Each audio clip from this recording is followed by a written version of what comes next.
It's only lead, a cheap metal and common. And yet it can be argued that this is the most powerful metal in the world today.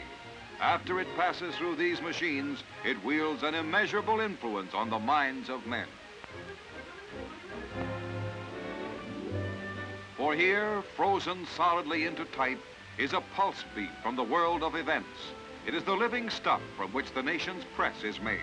It is the news. Every day in the United States, 50 million Americans buy the news in a press that blankets the nation with information from the ends of the earth. In no other country is newspaper reading such a constant, widespread, taken for granted habit. Nowhere else are people so addicted to information and entertainment via the printed word. Every day the world comes thumping on the American doorstep, and nothing that happens anywhere remains long a secret from the American newspaper reader.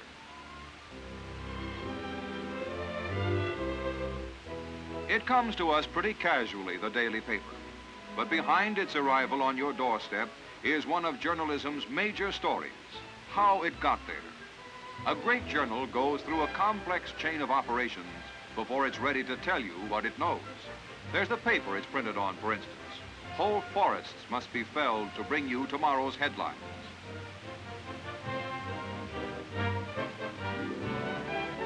And tons of ink must pour into the presses to make those tidings legible. The function of those acres of paper and the oceans of ink is to make you aware of the world you live in, to let you know. A key point in this news gathering is the wire room of the New York Times, where a prodigious harvest of the day's intelligence is reaped. The miracle of modern communications links this room with every nook and cranny of the globe, with every state in the Union. From correspondents everywhere, from the Associated Press, the United Press, and special wires, from Alaska to Cape Town, and from Chicago to Karachi, a torrent of 1 million words gushes daily into this news funnel. Out of the war came a startling communications development. Among them, the Hellschreiber, which we got from the Germans. This is an automatic radio receiving machine that transforms radio code impulses into letters printed on an endless tape, which are then copied off by the operator.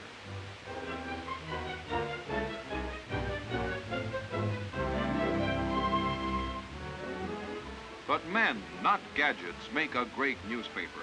Experts trained to give clear and honest answers to the always burning question, what's new? Pulitzer Prize winners like W.L. Lawrence, the atom bomb expert, are part of a skilled news-gathering team in which rewrite men link up with reporters on their beats to record the ceaseless flow of events.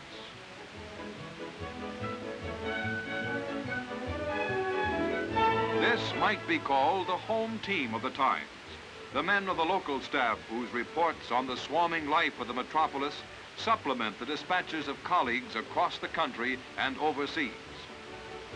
The command post of local coverage is the city desk, from which news strategy is mapped and into which copy flows for appraisal and editing. The city editor has his men constantly deployed at key points where news originates and things happen. Reporters can't be everywhere, but they can be at nerve centers of the news.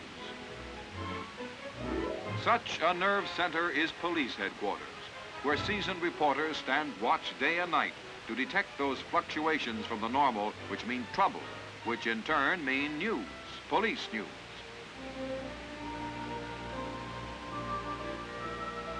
It could be a mystery that will rock the city, or it may be only a back page item, but the story has to be checked. The reporter's passport to the news is his press card, his credential as an emissary between the public and events the public needs to know. But today, the police beat provides only a fraction of the content of major newspapers. Today, the researches of science are more likely to produce page-one headlines, and modern reporters must be equipped to understand, clarify, and interpret. Nobody has ever defined exactly what news is, but food can certainly be news. The Times maintains a model test kitchen where recipes are prepared and sampled by experts before they are printed on the women's page and offered to the public. This, too, is a kind of newspaper reporting.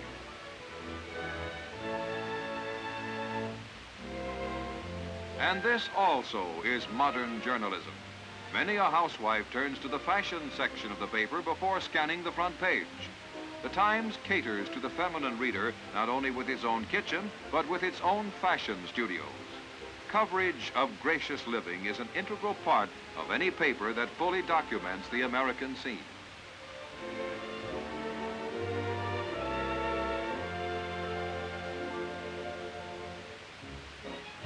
Rounded, complete journalism requires not only gathering the news, but storing it up for future reference.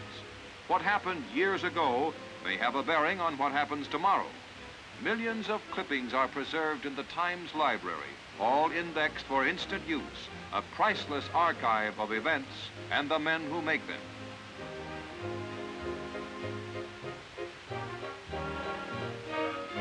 But the reporting of things happening, the converting of events into news stories to feed the insatiable presses, remains the principal function of the newspaper.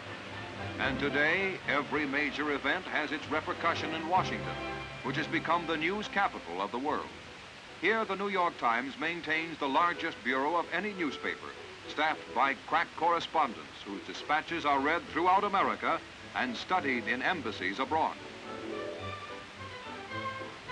It is basic to the health of a democracy that no phase of government activity escape the scrutiny of the press. Here, reporters are assigned to stories fateful not only to our nation, but to all nations. And here, editors supervise coverage of news sources where overwhelming issues of war and peace, disaster and survival are in the making.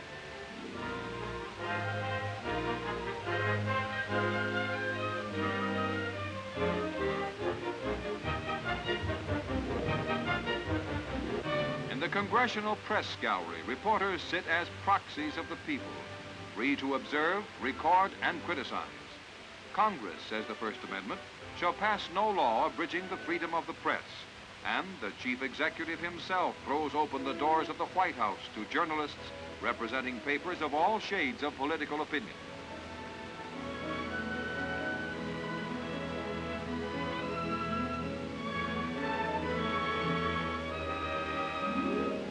Nowhere else in the world does the head of a nation so freely submit himself to the probing of the press, which, acting for the public, demands that he give regular accounts of his stewardship. Once the news is obtained, it is transmitted to the public directly, with nothing to block its flow from the source to the people themselves. No censor's hand intervenes.